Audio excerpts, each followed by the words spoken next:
నమస్తే, welcome to AC news. వచ్చే వ్యవసాయ సీజన్ నాటికి కొత్త ట్రాన్స్ఫార్మర్లు అందుబాటులోకి తీసుకువస్తారని ఏపీ ఎస్పీడీసీఎల్ పరిధిలో ఇప్పటికే 22 సబ్స్టేషన్లకు టెండర్లు పిలిచారని విద్యుత్ శాఖ మంత్రి గొట్టిపాటి రవికుమార్ అన్నారు. అసెంబ్లీ సమావేశంలో గురువారం మంత్రి రవికుమార్ మాట్లాడారు. లోడ్ ఆధారంగా రైతులకు ట్రాన్స్ఫార్మర్లు అందజేస్తామని గత ప్రభుత్వం 90% ట్రాన్స్ఫార్మర్లను ఒకే కంపెనీ నుంచి కొనుగోలు చేశారని, కూటమి ప్రభుత్వం అధికారంలోకి వచ్చిన తరువాత చిన్న మధ్యతరహా పరిశ్రమలకు అవకాశం కల్పిస్తున్నారని, ట్రాన్స్ఫార్మర్లు తయారు చేసే ఎంఎస్ఎంఈలను కూడా మన ప్రభుత్వం ప్రోత్సహిస్తున్నారని, అవసరం మేరకు కొత్త ట్రాన్స్ఫార్మర్లు, విద్యుత్ స్తంభాలను కొనుగోలు చేస్తున్నారని, గత ప్రభుత్వం ట్రాన్స్ఫార్మర్లు, విద్యుత్ స్తంభాలు ఎక్కువ ధరకు కొనుగోలు చేశారని, కూటమి ప్రభుత్వం వచ్చిన తరువాత ట్రాన్స్ఫార్మర్లు ధరలను 20% పైగా తగ్గించారన్నారు. బొత్తుల బలరామకృష్ణ గారు అడిగారు సార్, విద్యుత్ ట్రాన్స్ఫార్మర్లు అట్లానే అగ్రికల్చర్కి సంబంధించిన ట్రాన్స్ఫార్మర్లు కొరత ఉన్నాయని చెప్పారు. అదేవిధంగా కొంతమేరకు ఎప్పుడో పూర్వకాలం గడిచిన 5 సంవత్సరాల నుంచి ఒక్క పోలు కూడా మార్చలేదని చెప్పడం జరిగింది. అదేవిధంగా చెడిపోయిన ట్రాన్స్ఫారాలన్నీ కూడా రీప్లేస్ చేయాలని అడుగుతున్నారు సార్. తప్పకుండా మొన్న కూడా చెప్పడం జరిగింది. ముఖ్యంగా రాజానగరం కాన్స్టిట్యున్సీలో దాదాపు 350 అగ్రికల్చర్స్ పెండింగ్ ఉన్నాయని చెప్పి వారం క్రితమే ఆయన వేరే క్వశ్చన్ ద్వారా రావడం జరిగింది ఎమ్మెల్యే గారు. తప్పకుండా వాటిని కూడా త్వరగా పూర్తి చేసి మొన్న కూడా చెప్పాం, రేపు ఎండాకాలంలో వీటన్నిటి కూడా ట్రాన్స్ఫార్మర్స్ కానీ అన్నింటిని కూడా ఇప్పుడే కొనుగోలు చేస్తూ ఉన్నాం సార్. వాటిని తప్పకుండా రాబోయే రోజుల్లో పూర్తి చేసి నెక్స్ట్ వ్యవసాయ సీజన్కి అందిస్తామని చెప్పి కూడా మీ ద్వారా తెలియజేస్తూ ఉన్నాం. అట్లానే కాలువ శ్రీనివాసరావు గారు కూడా అడగటం జరిగింది. దాదాపు సబ్స్టేషన్స్, కొత్తగా సబ్స్టేషన్స్ కావాలని అడగటం జరిగింది. ఖచ్చితంగా సబ్స్టేషన్స్ని అక్కడ ఉన్న పరిస్థితిని ప్రకారం, లోడ్ ప్రకారం తప్పకుండా శాంక్షన్ చేస్తాం. ఇప్పటికే ఎస్పీడీసీఎల్ కింద దాదాపు 22 సబ్స్టేషన్స్ని టెండర్ పిలవటం జరిగింది. వరుసగా ఒకదాని తర్వాత ఒకటి లోడ్ ఫ్యాక్టర్ని బట్టి కూడా వరుసన సబ్స్టేషన్స్ రైతులకి అందజేస్తామని చెప్పి కూడా మీ ద్వారా తెలియజేస్తూ ఉన్నాను. 513 ట్రాన్స్ఫార్మర్స్ ఇంకా పెండింగ్ ఉన్నాయని చెప్తున్నారు. అవి కానీ అదేవిధంగా కండక్టర్ కానీ చాలా పెద్ద ఎత్తున పెండింగ్ ఉందని చెప్పారు. ఇప్పుడే టెండర్స్ ప్రక్రియ పూర్తయిపోయింది. త్వరగానే పూర్తి చేసి రాబోయే సీజన్కి తప్పకుండా వాటిని అందిస్తామని చెప్తాము. అదేవిధంగా పెద్దలు చంద్రమోహన్ రెడ్డి గారు అడుగుతూ ఉన్నారు, ఈ మధ్యకాలంలో ఎస్పీడీసీఎల్ కింద 10,000 ట్రాన్స్ఫారాలు తీసుకున్నాము, వాటిని ఒకే కంపెనీకి ఇస్తున్నారని చెప్తున్నారు. గడిచిన 5 సంవత్సరాలు 90% ఒకే కంపెనీకి, 10% వేరే కంపెనీలకు ఇచ్చే ప్రక్రియ ఉంది. ఇప్పుడు అదే విధంగా కాకుండా ఎంఎస్ఎంఈలను కూడా ప్రోత్సహించే కార్యక్రమం చేస్తూ ఉన్నాం సార్. తప్పకుండా అందరూ కూడా పాల్గొనే విధంగా, ఈ టెండర్లో అందరూ కూడా పాల్గొనే విధంగా ఖచ్చితంగా తీసుకుంటాము. అదేవిధంగా గతంలో ట్రాన్స్ఫారాలు కానీ పోల్స్ కానీ విపరీతమైన రేట్లు ఉండి వాటిని కూడా ఈ మధ్య మన టీముని, డిపార్ట్మెంట్కి సంబంధించిన టీముని వివిధ రాష్ట్రాలకు పంపించి ఏ మేరకు పక్క రాష్ట్రాల్లో ట్రాన్స్ఫారాలు కానీ అదేవిధంగా పోల్స్ కానీ రేట్లు ఉన్నాయని కూడా తీసుకోవడం జరిగింది. దాదాపు 4,400, 4,600 పైన రేటు ఉంటే వాటిని అన్నిటి కూడా ఇప్పటికీ దాదాపు 4,600 ఉంది సార్. వివిధ రకాల పోల్స్ ఒక్కో రేటు ఉంటాయి. దాదాపు ఒక రకమైన పోల్ అయితే 9.1 మీటర్, 8 మీటర్ పోల్స్ అయితే దాన్ని 4,600 నుంచి 3,750 తగ్గించాము. మనం పూర్తిగా తగ్గించుకుంటూ వెళ్తే మళ్ళీ క్వాలిటీ లేకుండా ఉంటుంది. అందుకని చెప్పి క్వాలిటీతో పాటు రేట్లు కూడా తగ్గాలనే ఉద్దేశంతో ఈ కార్యక్రమం చేస్తూ ఉన్నాము. అదేవిధంగా ట్రాన్స్ఫార్మర్స్ 25 kV ఉంటుంది, అదేవిధంగా 16 kVలు ఉన్నాయి, 40 kVలు ఉన్నాయి, 63 kVలు ఉన్నాయి, రకరకాల ట్రాన్స్ఫార్మర్స్ ఉన్నాయి. ఎక్కడ రైతులకు కానీ మిగతా ఇండస్ట్రీస్ కానీ కమర్షియల్ వాడకానికి కానీ ఏదైతే ట్రాన్స్ఫార్మర్లు ఉన్నాయో క్వాలిటీ ట్రాన్స్ఫార్మర్స్ తక్కువ రేటుకి ఎక్కువ మంది పాల్గొనే విధంగా ఈ ప్రభుత్వం చర్యలు తీసుకునేదని చెప్పి మీ ద్వారా సభ్యులకు తెలియజేస్తాం. ప్రభుత్వ పాఠశాలలో చదువుకునే విద్యార్థులకు నాణ్యమైన విద్యను అందించాలన్నదే రాష్ట్ర ప్రభుత్వ లక్ష్యమని అద్దంకి మండల పరిషత్ అభివృద్ధి అధికారి సింగయ్య అన్నారు. అద్దంకి మండలం పరిషత్ కార్యాలయంలో గురువారం మండల పరిధిలో ఉన్న బొమ్మనంపాడు, ధర్మవరం, కలవకూరు, వెంప్రాల, ఉప్పలపాడు, జార్లపాలెం, నాగులపాడు, మణికేశ్వరం, చిన్నకొత్తపల్లి, చెరువు కొమ్మపాలెం, మోదేపల్లి, కొటికెలపూడి గ్రామాల్లో ఉన్న మండల పరిషత్ ప్రాథమిక పాఠశాల ప్రధానోపాధ్యాయులు ఎస్ఎంసీ కమిటీ సభ్యులతో సమావేశాన్ని ఏర్పాటు చేయగా ఎంపీడీఓ సింగయ్య, ఎంఈఓ బుధాటి సుధాకర్ హాజరై ప్రభుత్వ పాఠశాలలో విలీనంపై చర్చించారు.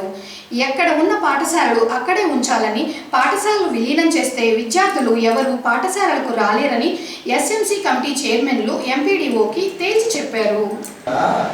1, 2 కూడా మొత్తం కలపొచ్చు కదా. 1, 2 క్లాసులు ఇక్కడ పెట్టకుండా ఊరు మొత్తానికి 1, 2, 3, 4, 5 ఒకే సిస్టమ్ పెట్టచ్చు. ప్రీ ప్రైమరీ అని ఇక్కడ ఎందుకు పెట్టాలి?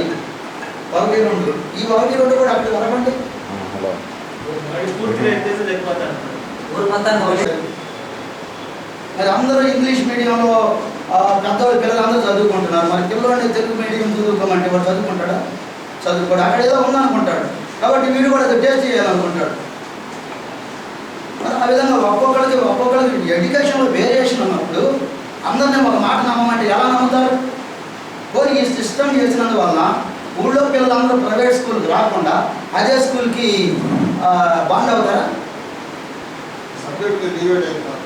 డివియేట్ కాదు సార్, మొత్తానికి సమానంగా అవకాశాలు ఉంటే అందరూ కలిసే ఉంటారు.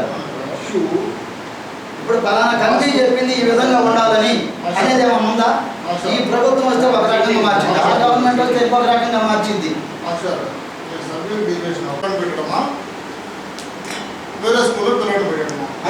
ఇవి కూడా కలపమని చెప్తున్నాం సార్. చేస్తాను సార్. కొన్ని సమస్యలు వస్తాయి సార్, మా దగ్గర కూడా వస్తున్నారు. ఉన్న ఆప్షన్స్లో మన ఇద్దరం ఫాలో అవుతాం. We have 2 options. అన్న స్కూల్ ఉన్నట్టు పెట్టడం, మోడల్ స్కూల్లో పెట్టడం. ఈ 2 ఆప్షన్స్ ఉన్నాయి మన దగ్గర. లోపల కొన్ని ప్రాబ్లమ్స్ క్రియేట్ చేస్తున్నారు సార్, వస్తున్నాయి సార్. అది రాజకీయం కావచ్చు, లేదా కమ్యూనిటీ పరంగా నుంచి వేరే విధంగానే కొన్ని మేము కూడా చదువుతున్నాం, చదవడం లేదండి. ఉన్నాయి అవన్నీ ఉన్నాయి. ఉన్నాయి. అవన్నీ లేకుండా స్పేస్ సైన్స్లో లాగా పొల్యూషన్ ప్రపంచంలో మనం పనిచేద్దాం. ఆ ప్రపంచం పొల్యూషన్ ప్రపంచంలోనే మాస్క్ పెట్టుకొని పనిచేస్తున్నాం. మనం ఉంది మనకు సిస్టమ్ ఆప్షన్స్ డిస్కషన్ పెట్టే ఉద్దేశం ఏంటంటే ఉన్న options 2. We should advise and we should choose the best option. అయిపోయిన తర్వాత లేదండి మాకు ఇదే కావాలని అనుకోండి, will follow it. But follow చేసే ముందు ఇంతమంది మనం ఉన్న తర్వాత బెస్ట్ సిస్టమ్ గురించి డిస్కషన్ జరగాలి. ఇంకా మాస్టర్ చెప్పినట్టుగా ఇంకా బెస్ట్ సిస్టమ్స్ ఉంటే మన అవకాశం వచ్చినప్పుడు విల్ ఫాలో ఇట్. ఇప్పుడు అవకాశం లేదు మనం అన్నట్టుగా 1, 2 కూడా పంపించవచ్చు కదా అన్నారనుకోండి, పంపించాల్సిన అవకాశం వచ్చినప్పుడు ఏందా 1, 2 కూడా పంపిస్తావు అన్నప్పుడు దాని గురించి డిస్కషన్. 1, 2 నాడికి పంపించకుండా 3, 4, 5 పంపించాలని చెప్పినప్పుడు డిస్కషనే జరగలేదంటారా? తప్పనిసరిగా జరిగిన తర్వాతే కన్క్లూజన్ వచ్చింది. రాత్రి మీద వచ్చిందే కాదు, వైడ్ స్ప్రెడ్ డిస్కషన్ జరిగింది, ఆల్ ఓవర్ స్టేట్ డిస్కషన్ జరిగింది. మీరు అన్నట్టు ఆల్ ఓవర్ స్టేట్ డిస్కషన్స్లో కూడా 1, 2 కూడా తోసేసి తప్పదు సార్ అనే ఫీడ్బ్యాక్ వచ్చిందనుకోండి, గవర్నమెంట్ విల్ టేక్ డిసిషన్. మనకే మనం దీంట్లో mess Telugu medium, English medium, పెద్దవాళ్ళ పిల్లలు, పెద్దవాళ్ళ ఎక్స్పెక్టేషన్స్, చిన్నవాళ్ళ ఎక్స్పెక్టేషన్స్, పెద్దవాళ్ళ అవసరాలు, చిన్నవాళ్ళ అవసరాలు, మనం దీంట్లో మెస్ చేయాలి. ఏ సబ్జెక్ట్ ఆ సబ్జెక్ట్ వైడ్ స్ప్రెడ్. కేవలం ఇంగ్లీష్ మీడియం చదవడం వల్లనే మంచి జరుగుతుంది ఉంటే దర్ ఇస్ నో క్వశ్చన్, తప్పనిసరిగా దాన్ని ఫాలో అయిపోతారు. ఇంగ్లీష్ మీడియం వల్ల ఆపర్చునిటీస్ వస్తున్నాయి, నోబడీ విల్ క్వశ్చన్. కానీ అది ఒకటే సమస్య పరిష్కారం అనేది మాత్రం క్వశ్చనబుల్గా ఉంది. అది ఇక్కడ మనం డిబేట్ చేయొద్దు, ఎవరైతే నడుకుంటే ఉంటుంది. కానీ నా పిల్లడు చదవడు కదని చెప్పి వీరి పిల్లడు చదవడం కరెక్ట్ కాదు. నా ఎక్స్పెక్టేషన్ వేరే, నా అవసరాలు వేరే, ఆయన ఎక్స్పెక్టేషన్ వేరే, ఆయన అవసరాలు వేరే, ఆయనకున్న అవకాశాలు వేరే. ఇప్పుడు ఎట్లా ఉంటుందంటే నిన్న మా ఫ్రెండ్ కొడుకు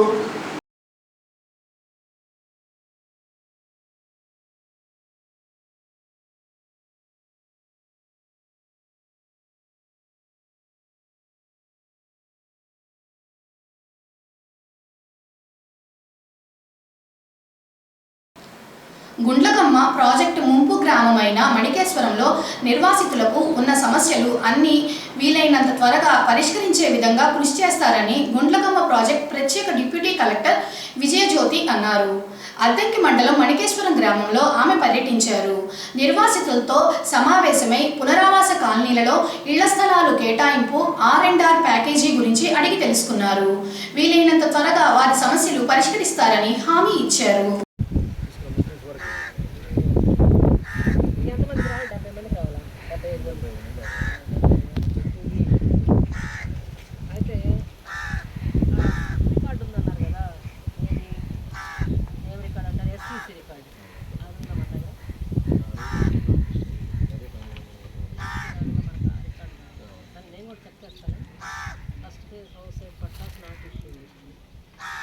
ఇంకా డూప్లికేట్ ఇంకో కాపీ ఉంది మీ దగ్గర? 81 ఇంకా చెప్పు చాలా ఉన్నాయి కదా.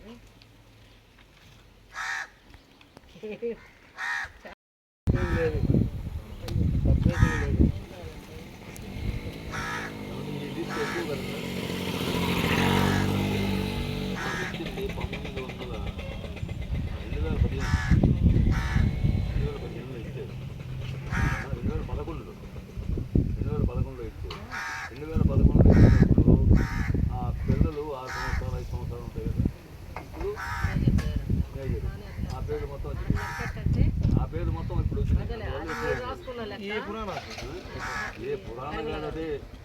గవర్నమెంట్ లెక్క ఏంటంటే మీకు ఎంతమంది అయితే మీకు ల్యాండ్ తీసుకున్నప్పుడు ఎస్సీసీ రిజిస్టర్లో మేజర్స్గా పేర్లు వాళ్ళందరికీ మనం ఇవ్వాలి.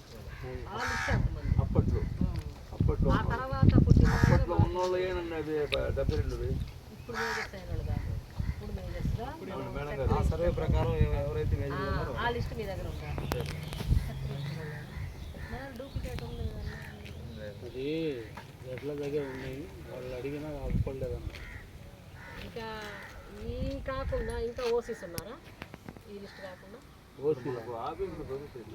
మా రికార్డు మా దగ్గర ఉండలేదు. మీ దగ్గర ఏముందని? మా దగ్గర 15 సంవత్సరాలు ఉన్న వాళ్ళకి ఇప్పుడు లేరు, వాళ్ళ ఫ్యామిలీ అయిపోయింది. ముగ్గురున్న కొడుకులకి ఇప్పుడు 15 సంవత్సరాలు. అద్దంకి డివిజన్ పరిధిలోని గృహ విద్యుత్ వినియోగదారులకు ఏపీఈఆర్సీ వారు అధిక లోడును క్రమబద్ధీకరించుటకు 50% రాయితీ కల్పిస్తున్నారని విద్యుత్ శాఖ ఈఈ నల్లూరి మస్తాన్రావు అన్నారు. ఈ సందర్భంగా అద్దంకి ఈఈ కార్యాలయంలో ఏడీఏఈలతో ఏర్పాటు చేసిన సమావేశంలో ఆయన మాట్లాడుతూ అద్దంకి డివిజన్ పరిధిలో ఉన్న 89,536 గృహ విద్యుత్ వినియోగదారులు ఈ అవకాశాన్ని వినియోగించుకొని వారి గృహాలకు విద్యుత్ అధికంగా వాడుతున్న వారు విద్యుత్ లోడును క్రమబద్ధీకరణ చేయించుకోవలసినదిగా ఈఈ కోరారు. మొన్నటి వరకు 1 కిలోవాట్ లోడుకు 2,350 రూపాయలు చెల్లించవలసి ఉండగా ప్రభుత్వం రాయితీ ప్రకారం 1 కిలోవాట్కు 1,250 రూపాయలు మాత్రమే చెల్లించవలసి ఉంటుందన్నారు. కావున అద్దంకి డివిజన్ పరిధిలో ఉన్న విద్యుత్ వినియోగదారులు ఈ అవకాశాన్ని వినియోగించుకోవాలని ఈఈ తెలియజేశారు. గృహ అవసరాలకి విద్యుత్తును వాడే వినియోగదారులకు విజ్ఞప్తి ఏమనగా, అధిక లోడు ఉపయోగించుకునేవారు లోడును క్రమబద్ధీకరించుకున్నట్టుకు మా విద్యుత్ శాఖ తరఫున సౌకర్యం కల్పించబడింది. మార్చి నెల నుండి జూన్ 31వ తేదీ వరకు ఈ యొక్క సౌకర్యం కలదు. ఈ పీరియడ్లో లోడు క్రమబద్ధీకరించుకోవాలంటే 50% రాయితీతోటి డెవలప్మెంట్ ఛార్జెస్, సెక్యూరిటీ డిపాజిట్ చెల్లిస్తే సరిపోతుంది. ఇంతకుముందు 1 కిలోవాట్ లోడ్కి 2,350 రూపాయలు చెల్లించవలసిన అవసరం ఉండేది. ఇప్పుడు ఈ రాయితీతో 1,250 రూపాయలు చెల్లించినట్లయితే సరిపోతుంది. కాబట్టి ఈ లోడును క్రమబద్ధీకరించుకోదలిచిన వారు ఈ సౌకర్యాన్ని, మంచి అవకాశం ఇది, ఈ సౌకర్యాన్ని ఉపయోగించుకునేసి వారి యొక్క లోడుని క్రమబద్ధీకరించినట్లయితే ముందు రోజుల్లో ఎలాంటి పెనాల్టీస్ లేకుండా మినహాయింపు ఉంటుంది. కాబట్టి ఈ అవకాశాన్ని విద్యుత్ రెవెన్యూ కార్యాలయం కానీ దగ్గరగా ఉన్నటువంటి మీ సేవా సెంటర్ కానీ పెట్టేసి ఈ అవకాశాన్ని ఉపయోగించుకోవాల్సిందిగా కోరుతున్నాను.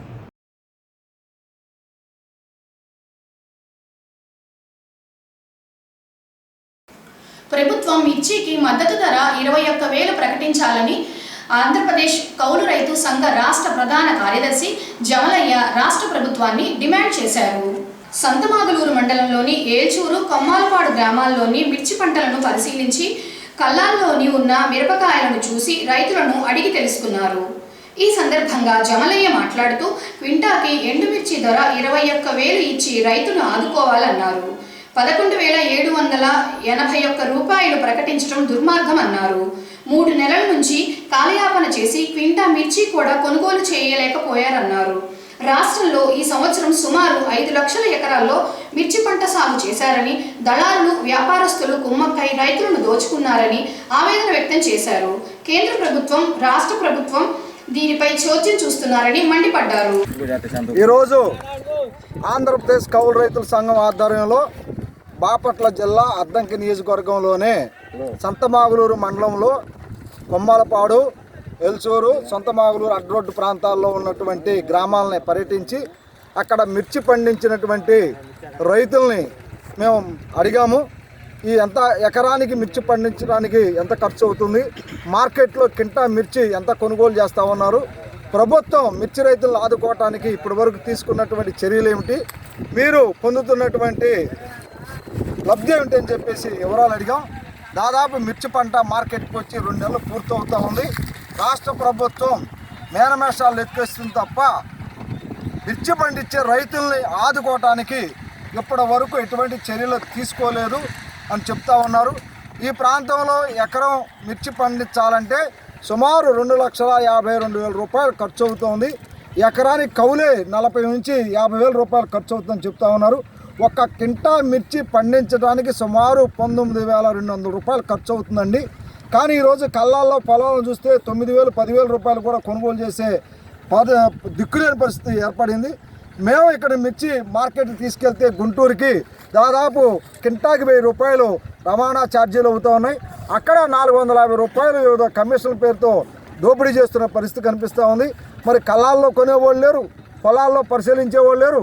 మార్కెట్ తీసుకెళ్తే అక్కడ కూడా వ్యాపారస్తులు అందరూ సిండికేట్గా ఏర్పడి మిర్చి రైతుల కష్టార్జితాన్ని దోచుకు తింటున్న పరిస్థితి కనిపిస్తూ ఉంది.